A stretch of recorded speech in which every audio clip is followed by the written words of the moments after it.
La réforme des retraites est un revers majeur pour le gouvernement cette nuit. Pour 203 contre 256, l'Assemblée. L'article 2 qui prévoyait d'instaurer un index senior dans les entreprises est finalement rejeté par les députés.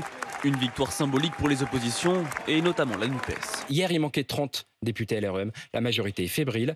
Nous, à l'Assemblée, on va faire le travail. Nous pouvons l'emporter. L'objectif des oppositions NUPES et RN n'est pas de faire battre le chômage et les injustices, mais de faire battre le gouvernement. Emmanuel Macron, visiblement, a tensé les oppositions au Conseil des ministres. Il estime qu'elles n'ont plus de boussole et sont totalement perdues dans ce débat. Bonsoir Madame Le Pen. Bonsoir. Vous venez d'annoncer il y a quelques minutes que vous déposiez une motion de censure. Nous n'allons même pas arriver à l'article 7, qui est l'article majeur de cette réforme, puisque c'est celui qui allonge de 2 ans l'âge de départ à la retraite. C'est profondément antidémocratique. Eh bien, nous remettons de la démocratie dans cet hémicycle. La protection d'Olivier Dussopt, d'information BFM TV, a été renforcée.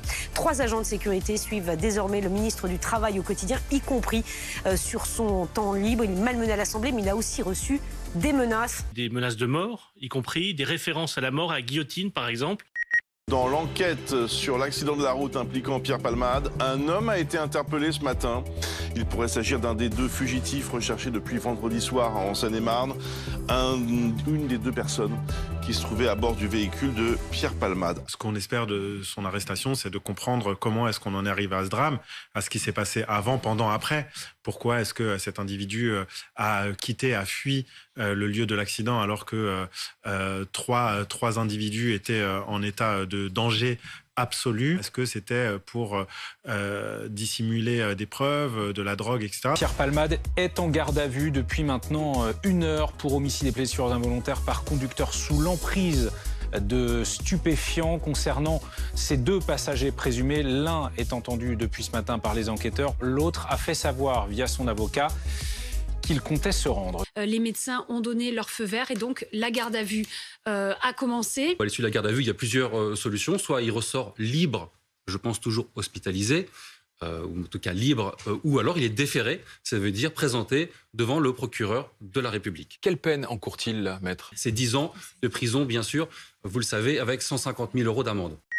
Dans l'actualité, il y a cette femme aussi dont le corps a été retrouvé démembré dans le parc parisien des Buttes-Chaumont, dans le 19e arrondissement de la capitale. Eh bien, ce corps a été identifié. Les enquêteurs de la brigade criminelle sont parvenus à mettre un nom sur cette victime grâce à l'analyse des empreintes digitales.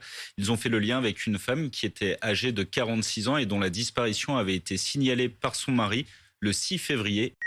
C'est un record en cette saison. Très peu de pluie, 3 semaines sans pluie. On n'avait pas vu ça depuis 35 ans. Le cumul de pluie que l'on retrouve sur la plupart des régions, c'est donc très nettement déficitaire. Et on le sait, c'est durant l'hiver que réellement que les nappes phréatiques se rechargent. Donc c'est vrai que le fait d'avoir très peu de pluie durant cet hiver, eh bien c'est un gros problème et ça risque d'être un problème à très long terme.